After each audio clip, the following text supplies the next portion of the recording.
What's up, manifestation queens? We have got Zelia Madigan in the manifestation house, founder of Conscious Convert, and has become a good pal of mine. Yes, I'm delighted to be here. You finally dragged me in.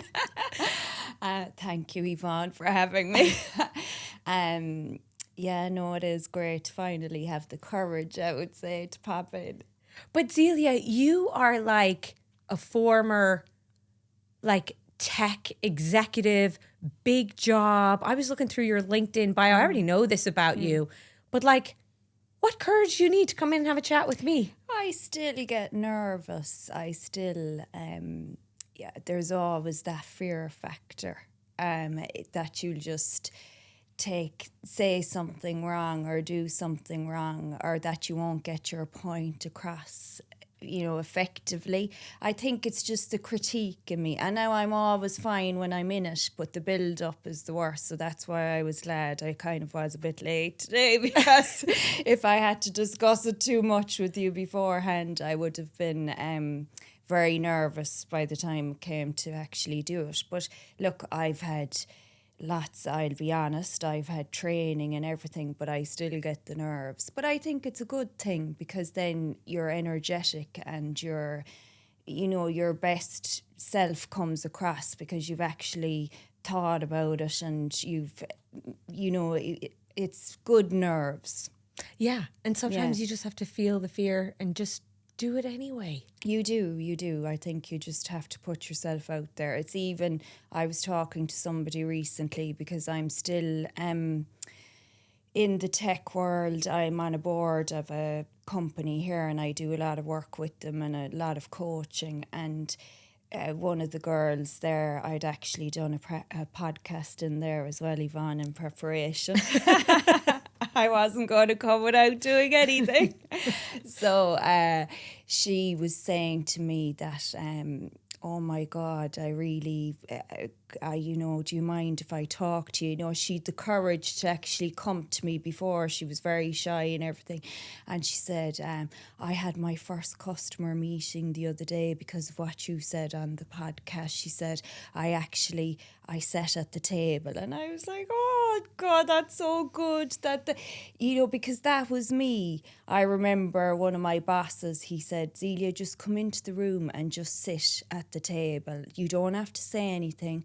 We'll put you on mute and we'll ask you the questions and the customer was on the conference call, and you can tell us the answers. But then it gave me the courage and the confidence to actually say the answers, because a lot of people wouldn't know about me. I'm actually a bit of an introvert. I was very shy early on in my life, like painfully shy. My mum probably, I don't know if she'd even remember, but I remember when I was 13, my dad had a surgery, and at the time they were just starting out. He was a doctor, and we actually lived over the surgery.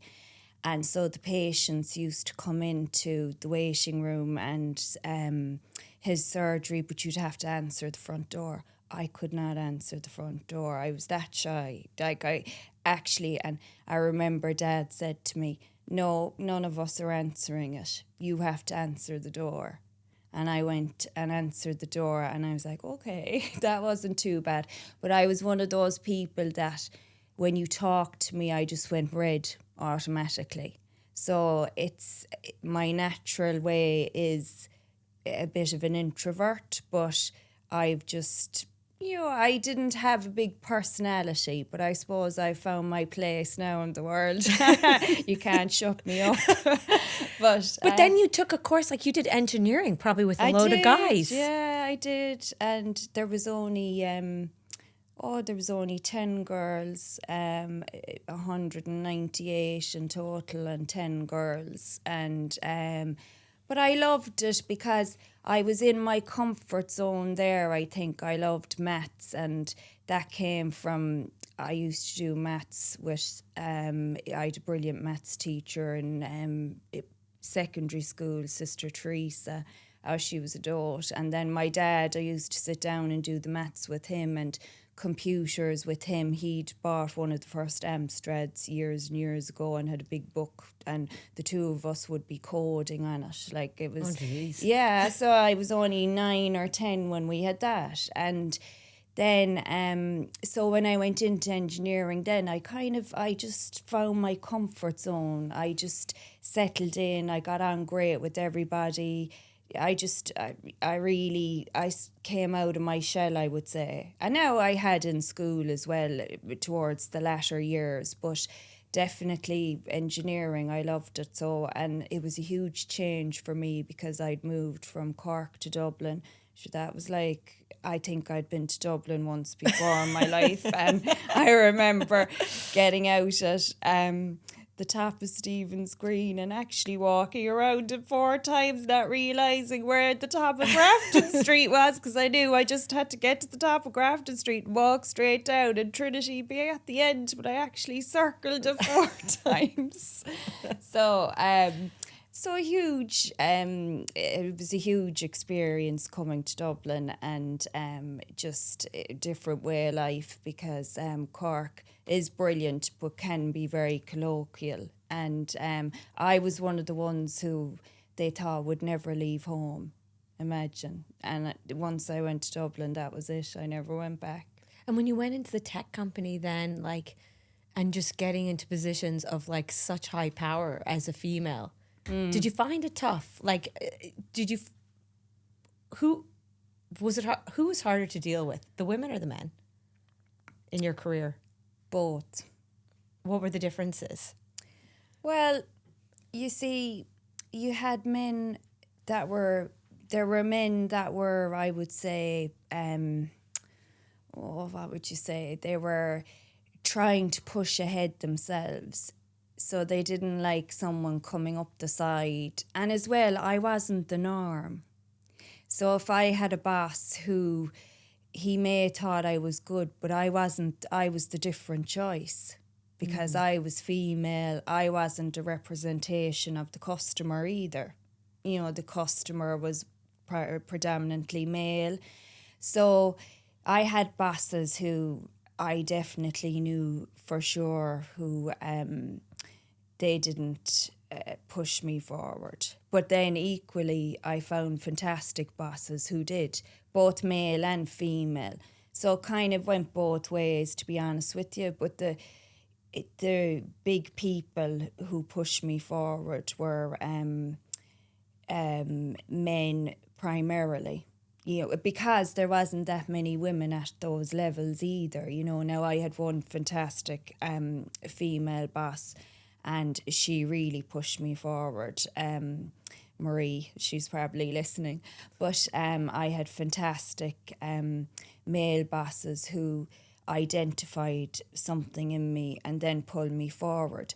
But a lot of those weren't even working directly with me. It came through, I would have met them at an event, or they would have seen me in a presentation, or I would have applied for a job I knew I wouldn't get, but I knew these people would see me who hadn't seen me before. And that was really actually the turning point for me. Was I went for a job that was based in the Netherlands, and it was a key account director role. I knew I wouldn't get it because I didn't speak Dutch, and that was a requirement, but I still went for it. And I knew as well, you know, that I wasn't really in with that customer or anything, didn't have the relationships. But I did a presentation, and I remember afterwards, one of the gentlemen on the presentation, he was a really senior person within the company, senior person globally. And he said to me, he said, "Zelia, you're a star." He said, "You've got something that you brought, this fresh perspective that I didn't see in any other interview." And he said, "But look, it's just not your time, but something will change." And after that, I was identified as one of the high performing talents within the company.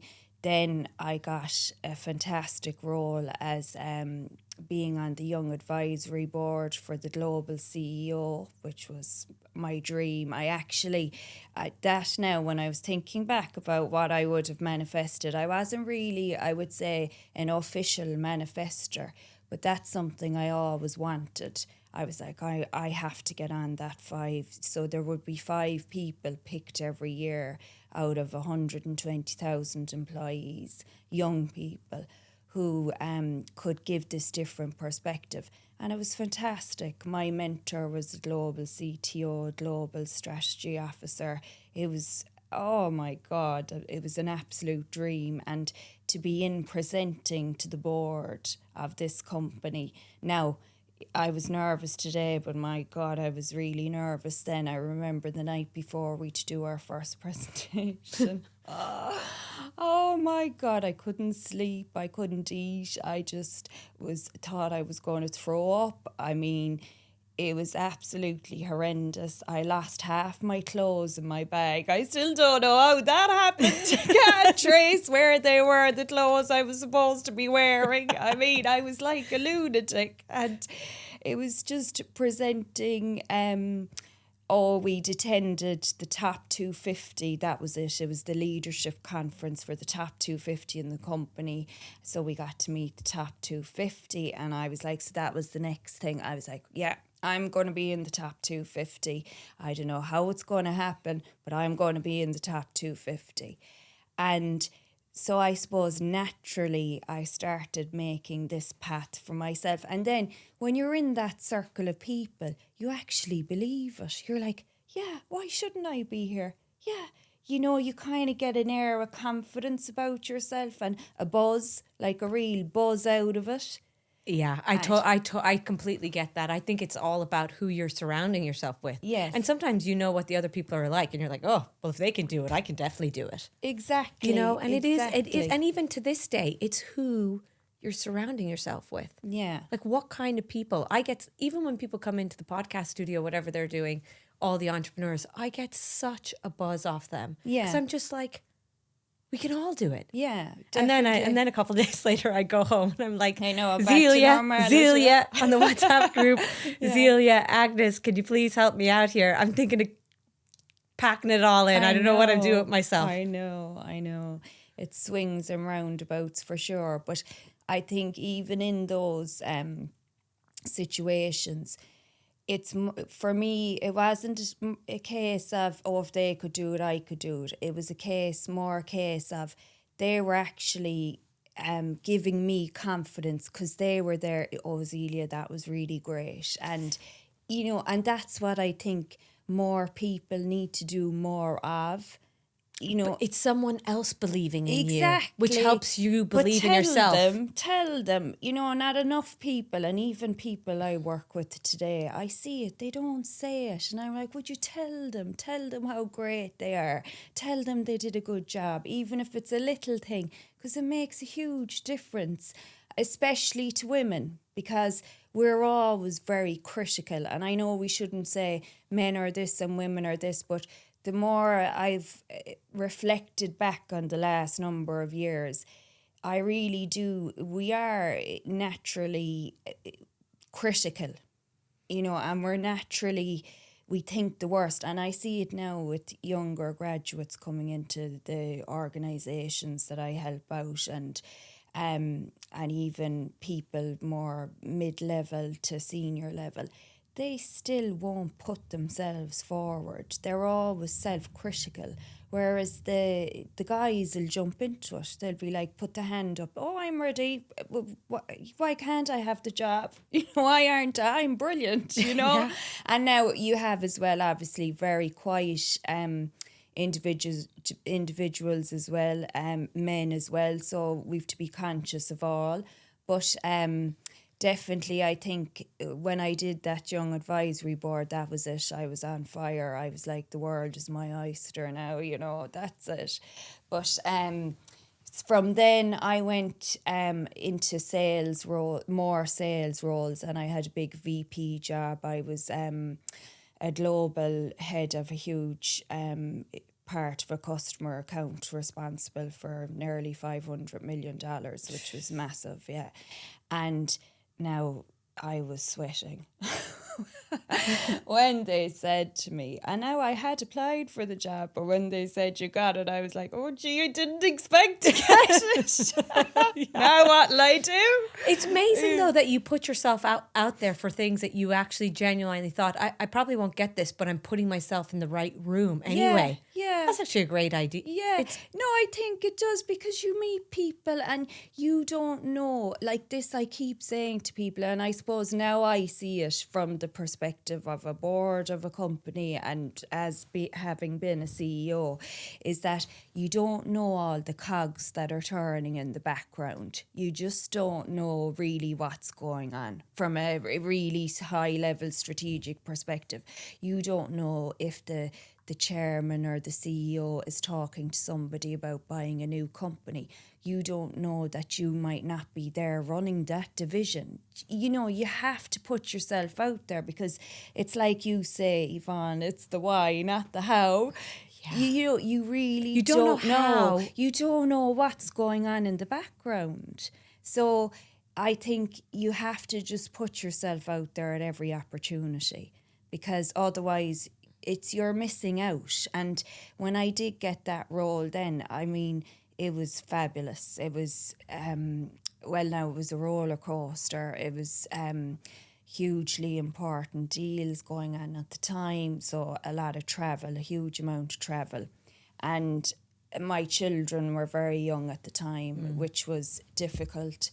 Now for me, not so much in that I disappeared on a Tuesday morning I would have the driver pick me up at 3 because it was the flight to Frankfurt, the 5 a.m. I hated it. And then you'd be in Luxembourg, or you could be flying out to India and back Thursday night in at 11 p.m. Thursday night. So how did you manage with your husband and the kids? Did you have like a minder? Or they school? I or did. All that kind of stuff? Yeah, I had minders, cleaners, everything. But, you know, it definitely pulled on the heartstrings. Like I remember one Thursday night when I came home and Juliet was only 18 months and she was there. She'd woken up and she was in the bed with Pat and she's there sucking the dodo, but she wouldn't even come to me, you know. And now she doesn't remember it. So there were times like that, like, and how I say it was easier for me, it was just when you got on that plane at 5 a.m, you were tuned into a different world. You were corporate mom. Yeah, like mom was at home, or not mom, but like the kids were at home. But you know what, Zelia? And like I was thinking about this today. I put up a question box of, ask me anything. And one of the questions is, what's the best thing you manifested? And for me, I would 100% hand on heart say my husband, because he is so supportive of what I do. You know, he's quite logical and he could drive me crazy. And I'm like, where do you spend this and that? And I'm like, oh, just shut up, just go away. But I know that if I left the kids, they are going to be fine with him or with, and I think that we do have to remember that not everybody wants to be at home with the kids, and we have our dreams as well. And that doesn't mean from time to time we're going to have a little bit of like, oh God, I feel, but. Yeah.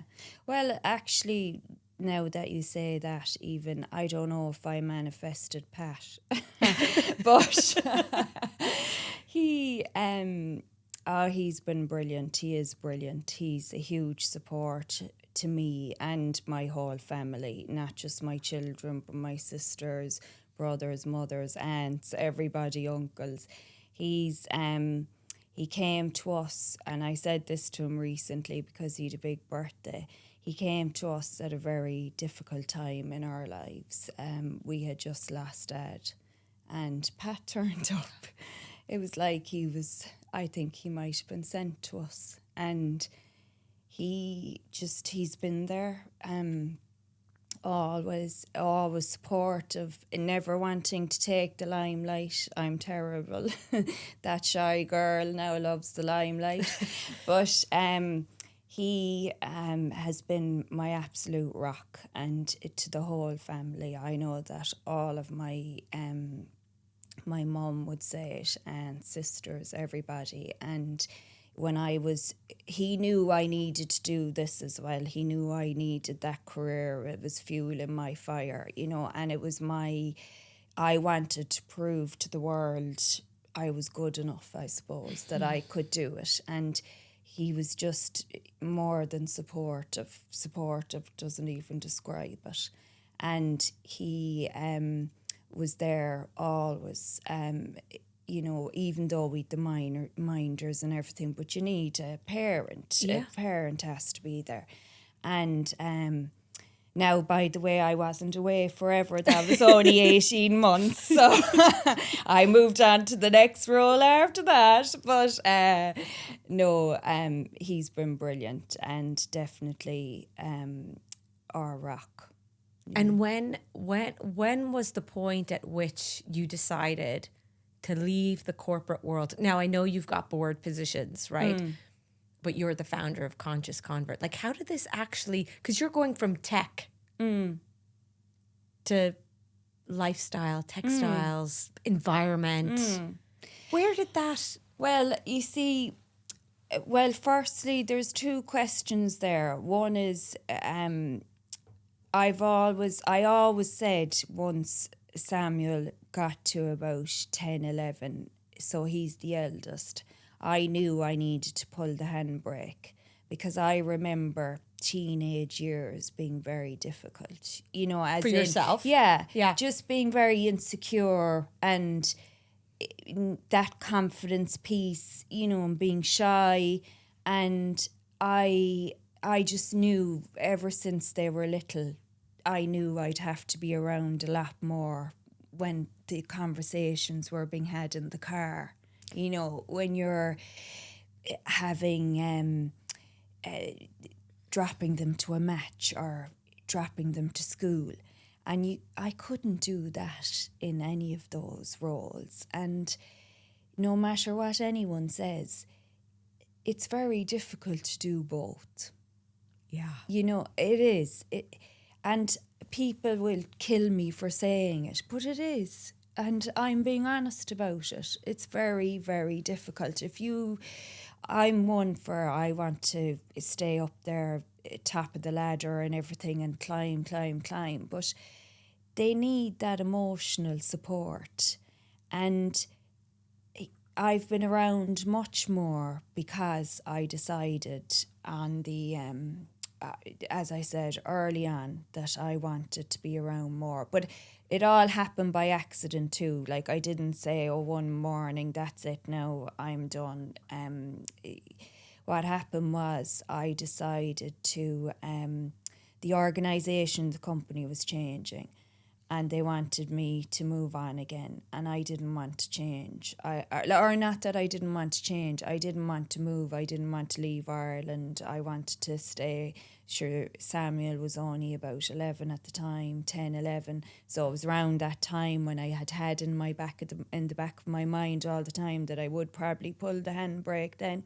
So then a software company, a smaller software company that was actually a friend of mine had set up years ago, he asked me to come in on that. So all of these things happened at the same time, the universe. And I said, all right, actually, I'll give it a go, because I always wanted to try something for myself. Because the one thing I didn't like about the corporate world was you'd hear from smaller companies that had started up themselves, sure, you've great supports in there. It's easy to do anything in the corporate world. You've got big budgets, you've got loads of people. That's so not true. If anything, you're put under such pressure to keep your budgets minimal, to keep the resources minimal, be as efficient as you can. And yes, you have to still grow. It's not that easy. So I always had this in me that I wanted to prove I could do it in the corporate world, but now I'm going to show you I could do it in the entrepreneurial world, or the small business smaller, world. yeah. That I could set something up, a startup, and I could go. So in the software company, as I was doing that, my heart wasn't really in it. I was kind of like, it was and it wasn't, but I was kind of seeing every day, oh, I could do this. You know, I could set something up. Maybe I could do something. And I've always had this thing in everything I do, I want to make a difference. I've always wanted to make a difference, that you would see my impression on the world, let's say. And that as well goes back to my dad. He wasn't here long enough, and he had all the time he'd say, oh, I want to go to India, and I want to do this, and I want to do that. But he was work. And so there was a little bit of that too in my decision to slow down. He was only 50 when he died. I was getting into my 40s. I was like, oh, look, come on. You know, what are you doing here? Are you going to end up the same? You know, and my mother would always say to me, will you slow down? You know, she'd say, who's the monster I've created? I actually am getting emotional at this, because I find I'm like that. Yeah. I find it hard to slow down. But I'm starting. It's something that that I know that I've become really aware of, that I need to work through. Like, you just have that perspective of your dad, who is obviously probably a big character in Cork in the sense that he was a doctor. Oh, he was huge, and just gone too quickly at 50. Yeah, just a heart attack, massive heart attack. He was out. Do you blame any of that? I suppose heart attacks. I don't know. I'm not, I'm not a medic, but like, from working so hard. Or what do you think? Do you just think it just happens? I do. I think, well, I think it was the stress. I think he was very committed. I mean, it was like a vocation. He was, and I still meet people who talk to me about him, which is so lovely, that he helped so many people we don't even know about. Like my sister Yasmin and myself were... I was being awarded a fellowship by the Institute of Engineers there a couple of years ago. And I didn't realise this was a huge, big deal. So I was there. Pat said, oh, will I come? And I knew he was busy. So I said, oh, no, it's grand. It's just I go and collect a certificate and that's it. And then I see the president of UCD is also getting the fellowship with me, and some... this fantastic lady who's not an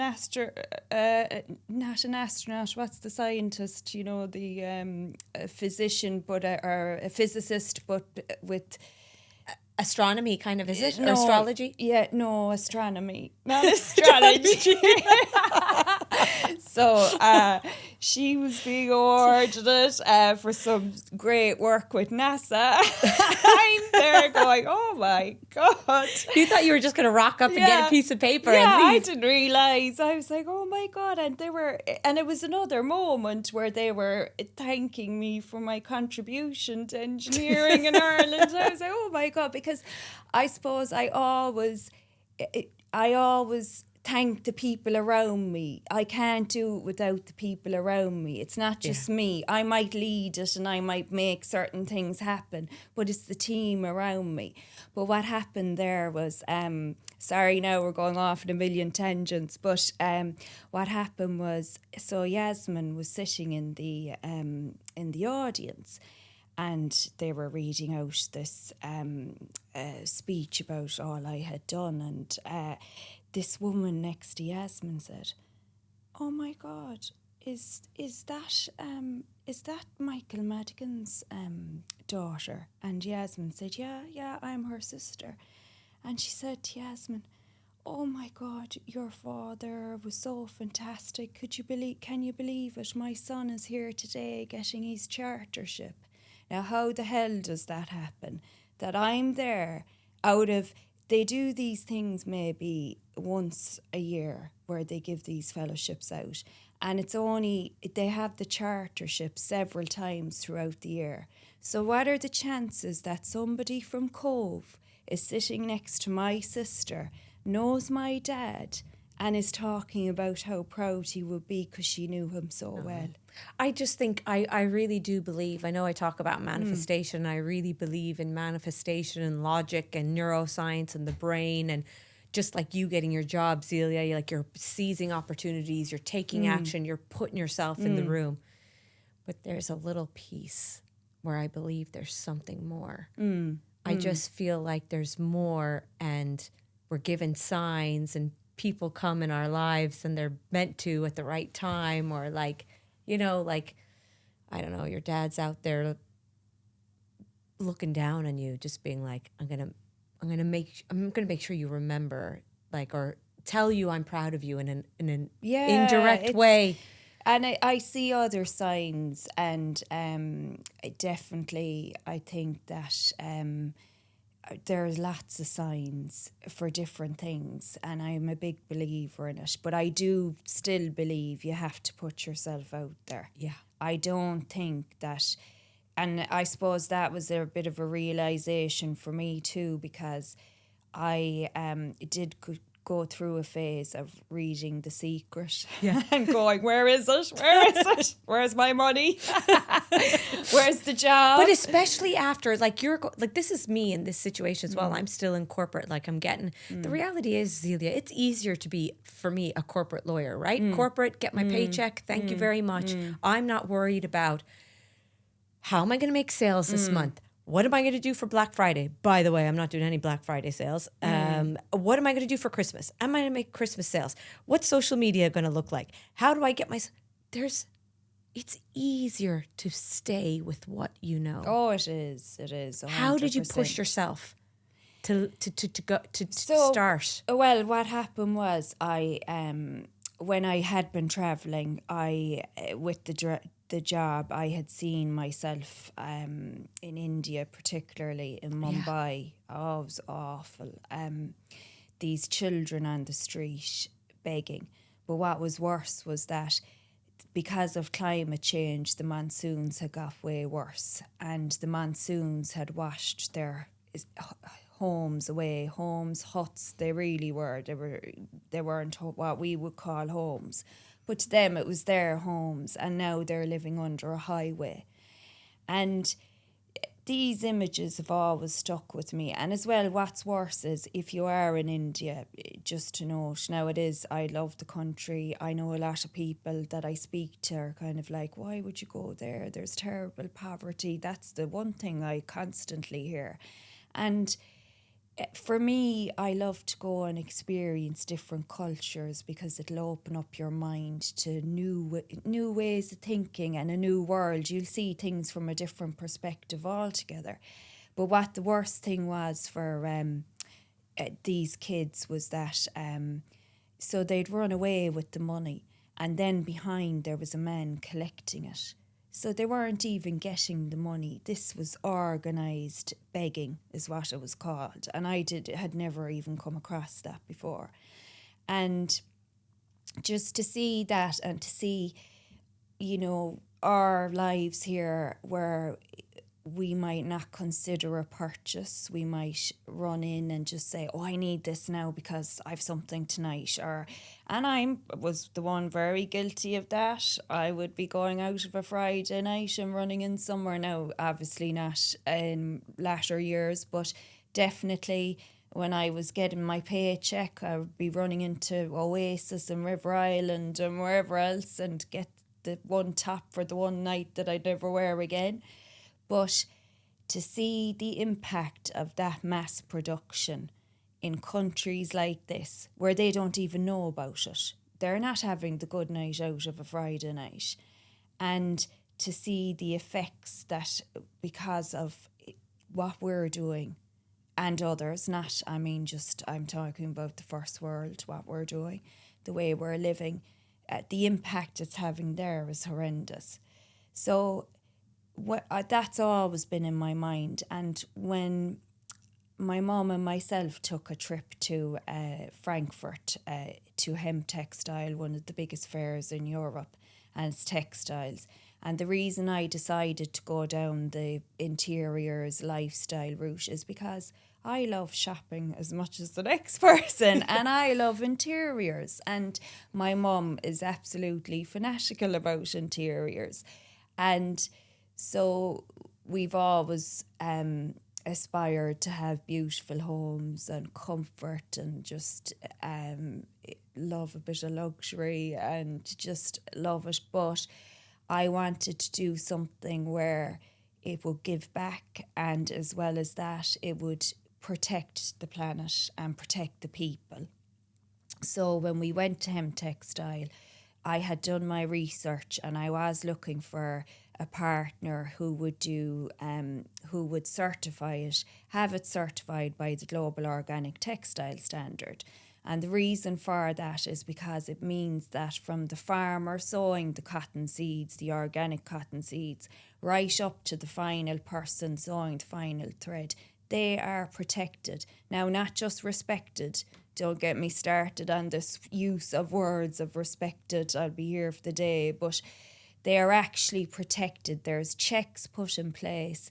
They can't get the certification unless the facilities that they're working in are checked, that they have good hours, that there isn't any form of slavery, or they're not using people who are too young to work. It's all labour laws are followed and everything else.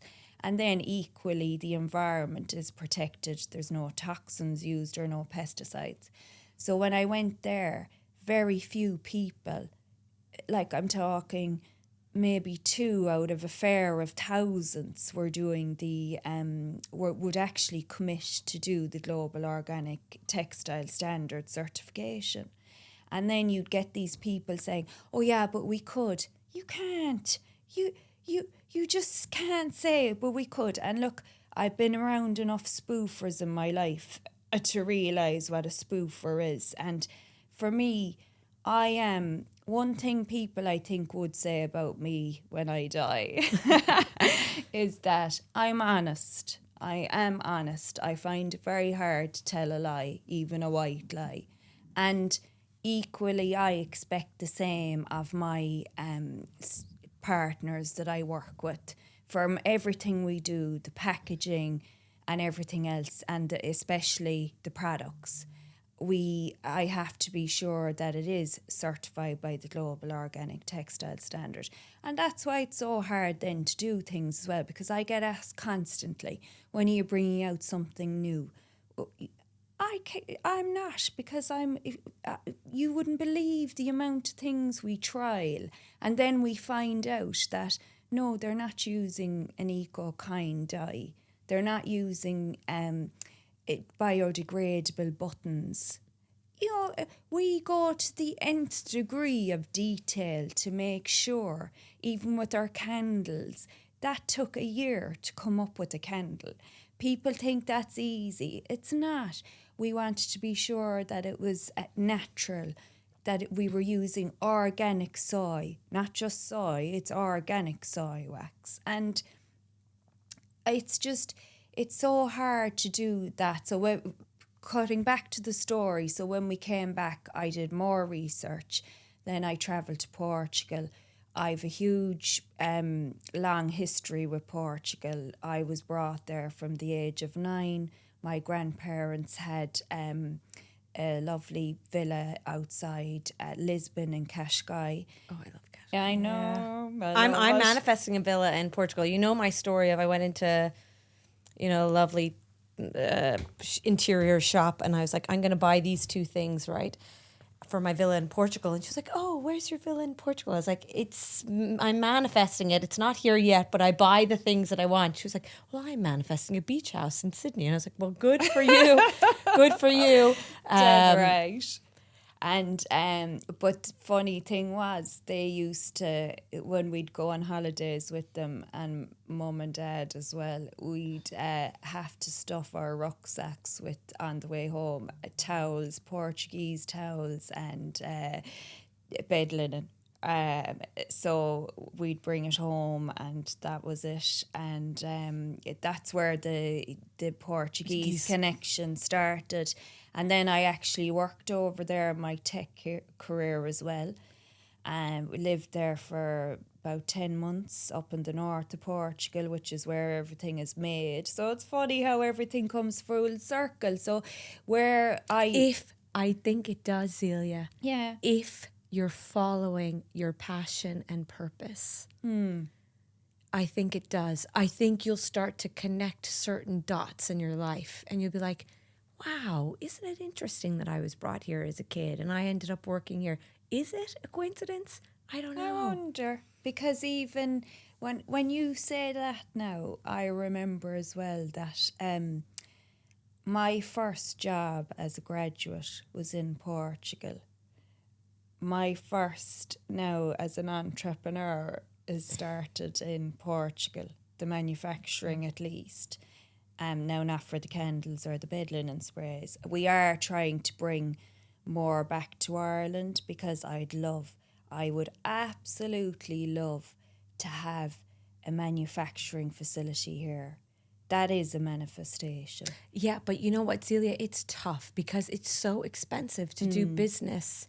It is. In Ireland. It is. They need more grants for that kind of thing for entrepreneurs. Because like I know Marissa Carter, for example, doesn't she make her she does. tan She here now? makes her She's back tan in here. She is, yeah. Which she's is brilliant, amazing. yeah. And that's amazing for our economy. Yeah. Oh, it's brilliant. And if we could bring more.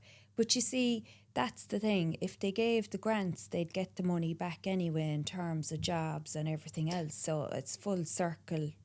Yeah, but how do I know, like, for someone who's... So, for example, for me, right, before I started my own business, I was thinking this morning, I was like, I was going to do a reel on, like, tell me you have an Irish business without telling me you have an Irish business. I literally got up, I had, like, Irish homemade granola, Just Be brand, which is Irish brand. I'm using a Maeve Madden fitness app. She's a Irish fitness person. I've got your gorgeous throw over my couch. It's like I'm so consumed with making sure I buy Irish, particularly after, like, you know, Peachy Lean has gone into liquidation.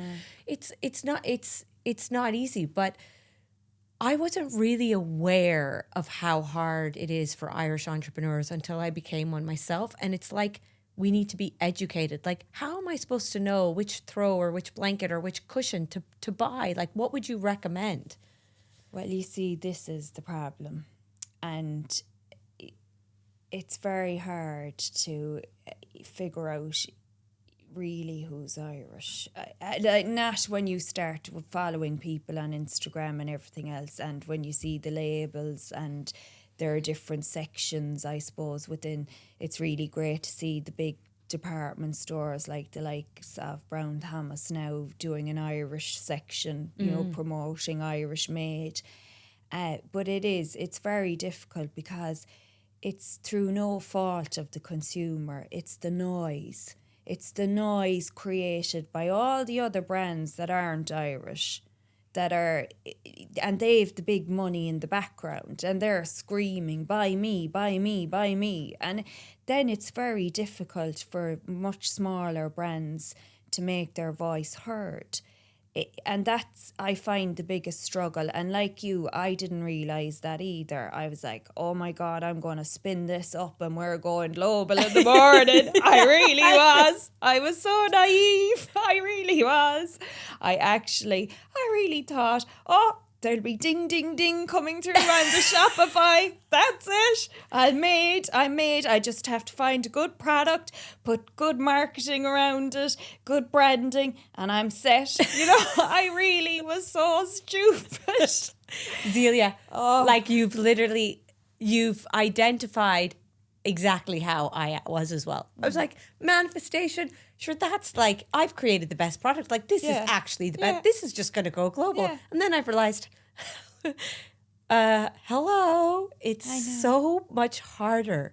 Really than hard. What I would say is so much harder than I expected, but the community love aspect that I've gotten, what you get back from the people who love your product is so much more fulfilling than I expected. Oh, it is. Now, but and that's good, because my sisters, they're great. Like, they say to me, I would get on and have the moan going, oh my God, I'm sick of this. What am I doing?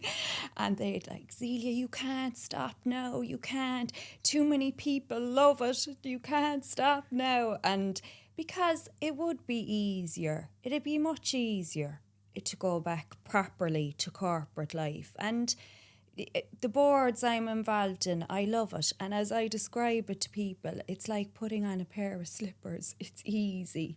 Do you know, it is now. And now that's not, there's lots of people who'll be listening to this who are only starting on their corporate journey. And believe me, it was never like that for me until recently. And it's only because, and it was very difficult, don't get me wrong, the stress, pressure, but equally it was that roller coaster ride as well, where you got the real highs and the real lows. But with this, it's different, because with Conscious Convert, you're more reliant on you.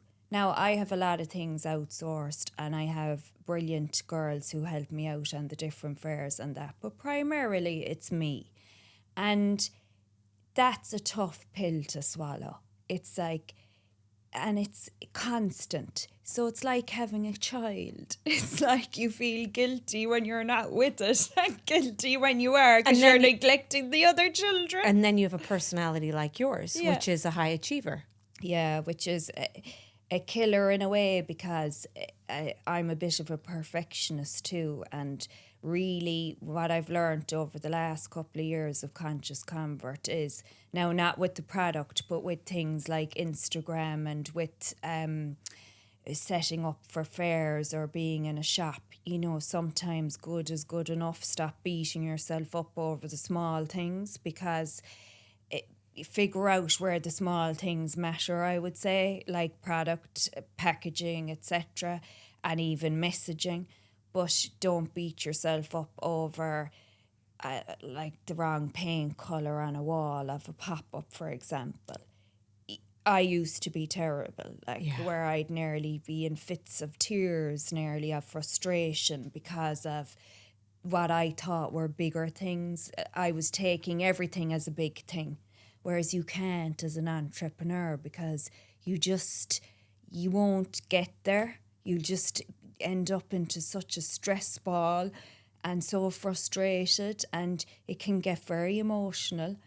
So you need to just not sweat the small stuff. Yeah, completely. The paint. God. I wonder what pop-up that was in the RDS, maybe. Probably, yeah. I came to visit you in one, which they're always totally fabulous. So, Zelia, do you know actually how I came across you? Your names are very unusual. Cork, Zelia, but our friend Agnes bought you a manifestation box. She did. And I swear to God, guys, she put a note in the manifestation box, because she sent it to you. She did. And the note was the most hilarious note I've ever read.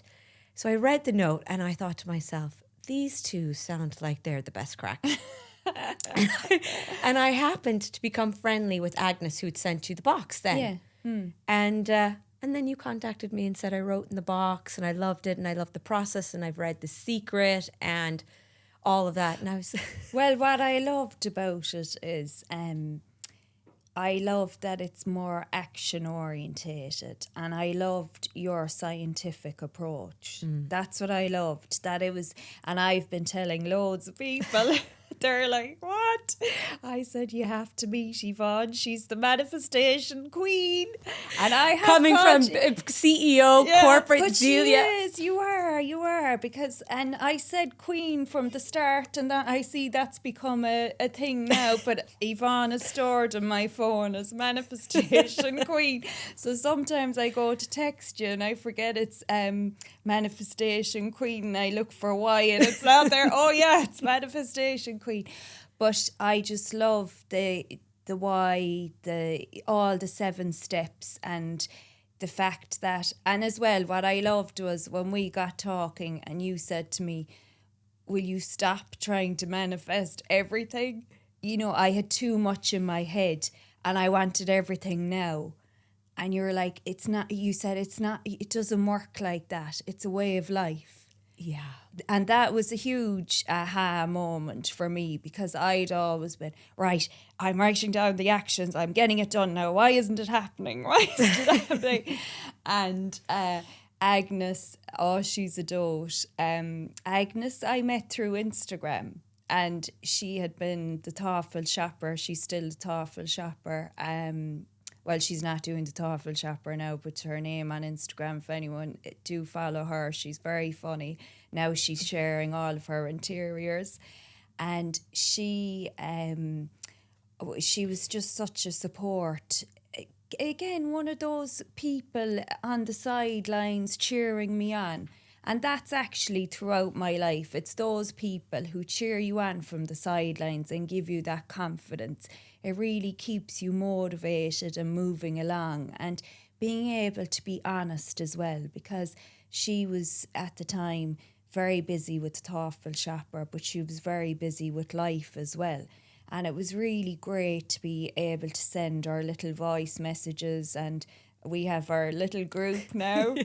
The trio. Great things. Yeah. And it's great to be able to talk openly and honestly with people. Yeah, and that's one thing I love, and I'd recommend to anybody who's, and like, think about it, right? I didn't meet Zelia through the corporate world or Agnes. We met through social media effectively. But now we have this WhatsApp group, and there's always one point where someone's having a high, but someone's having a low. And the person that's having the high is like, come on, you can do this. Look what happened last week. You've just been nominated for an award in a magazine, or Yvonne, someone said this or did this. Like, it's so grouped. It's so good to have a group, if you can, that just, and this group just came out. It wasn't like I was manifesting a group. No. But I think having people there to lift you up when you're down, and you're kind of able to lift them up, because business, we know the highs are high, the lows are low. But even that, it's whenever the three of us get in sync on the group, which doesn't happen that often because we're not all free at the same time. But I notice any evening when the three of us are on together, it's like, oh my God, you feel like you could be on top of the world by the end of the messages, because we just really, I suppose, spark off each other in a good way. And I think you definitely need that support, whether it's with family or you have to find your tribe. Yeah. You really do. But I think that tribe comes when you put yourself out there. Yes. When you start following your passion and your purpose and believing in yourself, it's all of a sudden people start to show up. And it kind of all falls into place. Yeah, because even with the supporters we have on Instagram through Conscious Convert, the amount of them that have just sent these gorgeous messages, that are following, some they mightn't have ever purchased, but that doesn't matter. It's having that community. And didn't something happen to you recently? Maybe somebody was copying your brand. Did that happen? What happened there? Oh, that drives me mad. Now, I try and not let these things get to me, and generally they don't, because it's always going to happen, and I'm a big girl and I know these things happen. But it just happened on a few different items were copied, and not by the same business, by two different businesses. Irish businesses? Yeah. And they're quite large, and what really got to me was then I noticed they were starting to use my messaging, and that's why I came on about it, because on Instagram, and I got huge support for it, because it goes back to me wanting to make sure that the farmer to the sower is protected. Then you have people using terms like respect, and they're creating noise. So how is the consumer ever supposed to know the difference between a Conscious Convert product and another product if everything is copied down to the thread count, except, by the way, it's not GOT certified and it's not organic cotton? And then you'll have someone go, well, what the hell is GOT certified? Do you know, it's like So that's what annoys me is, well, stay in your own lane, use your own language, stop trying to greenwash people, stop trying to proclaim to be something you're not, because not everyone out there wants to make a difference. Not everyone wants to, they still want to buy their fast fashion and everything like that. And that's your business. Yeah. Do it. But don't be proclaiming to be something you're not.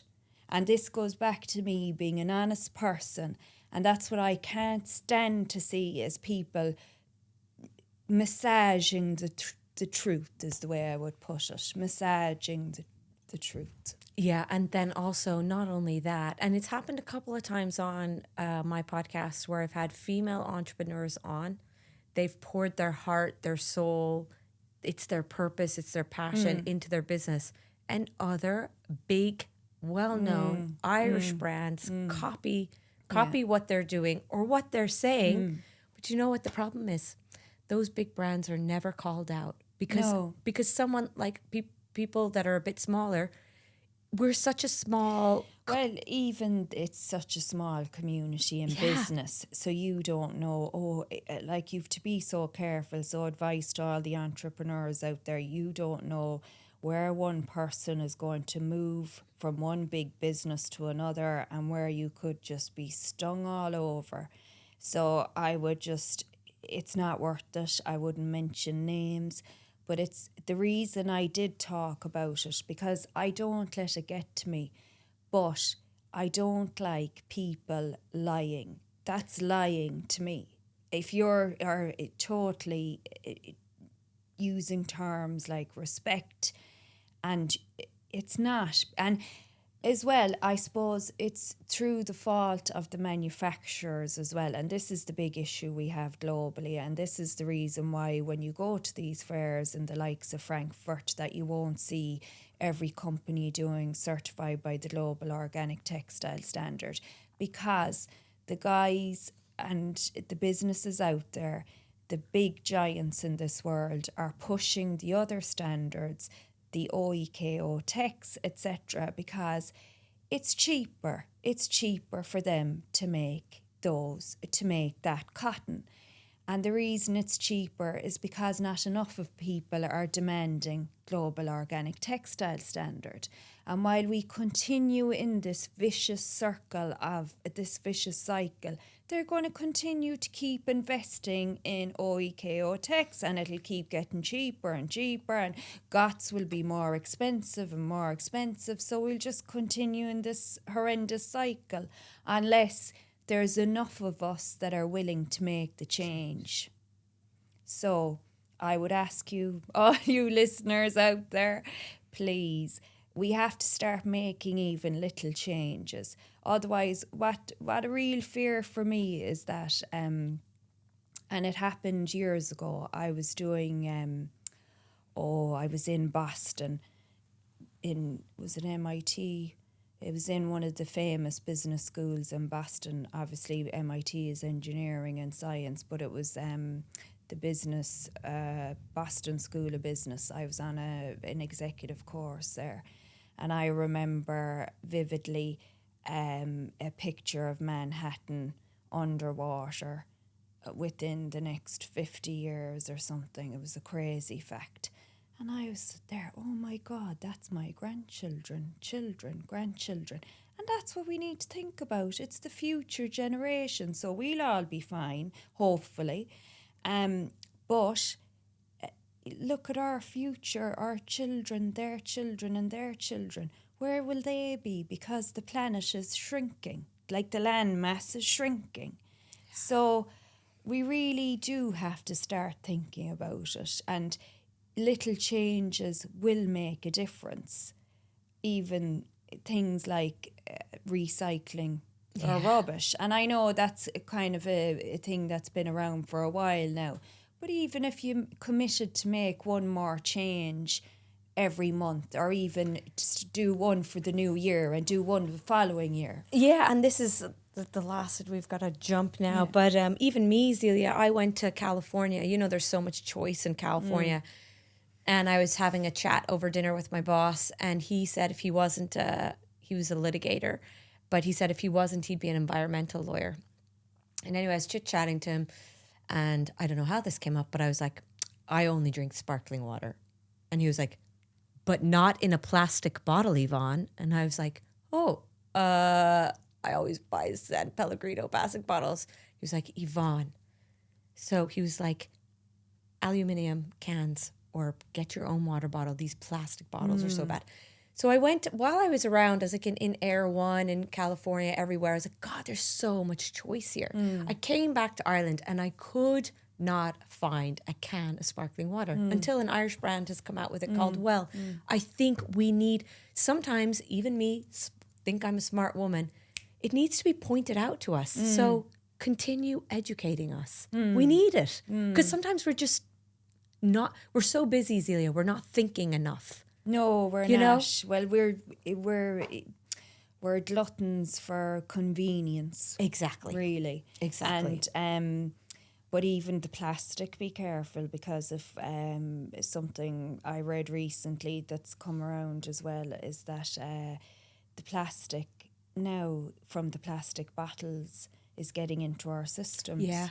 I stopped actually when this is my last point, but anybody who's trying for a baby or whatever and struggling, when I was struggling, I took all plastics out of my diet. Anything, no plastic Tupperware, no plastic anything, because they do say that they're the toxins and they're getting into the body and stuff. So we should be looking at less plastic, more glass even, or like we do need to look at our lifestyles, you know? Oh, we do.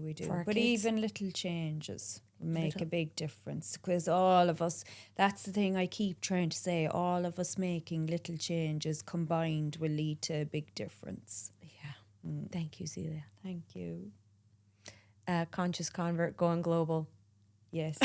Bloomingdale's, I'm ready. Yeah. Actually, someone did say that to me this week. Did they? Oh, I could see them there. If you do, can you take me on that trip? Oh, definitely. We'll go to Agnes, yourself and myself. We'll make great things happen. I'm telling you, once you speak it out, write it down in your manifestation box. I will, definitely. Write that down. You can see it. You know? Definitely. I will, for sure. And practice my 7 steps. And practice your 7 steps. Visualize. You can see it there. Definitely.